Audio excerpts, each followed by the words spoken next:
I remember studying about Charles Darwin when I was in school, and he sailed around the world 3 times, I think. And he took all these scholars and artists, and they studied geology and the art and the mythology and all these different cultures on as many levels as they could find. And he came home, wrote 6 volumes of books, but the 3 primary deductions he came up with out of all of that massive research and writing was this: it's not the strongest that survive, and it's not the smartest that survive. It's those who can adapt to change. So we're all in the change business because we don't know how to deal with a new generation.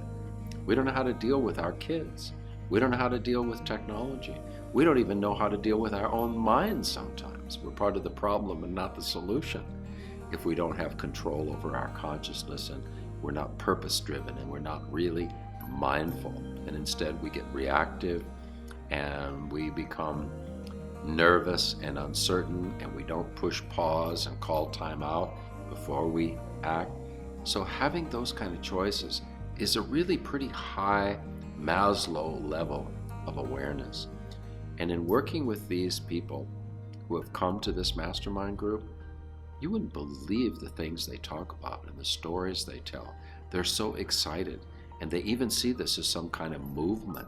And so it's a big thing. And this could be industry-wide across the private club industry, but it could go into business in general because everybody needs this or something like this. I work in some of the largest companies around the world, and I see they're all saying the same thing. They're struggling with change. They're afraid of the millennials. There's uncertainty. There's unsaids in all of these cultures. But I'm an optimist, and I really am so excited about understanding more about how my thoughts become things. How do I process information? How do I reflect on things? And so I learned a lot as a kid in my Christian upbringing.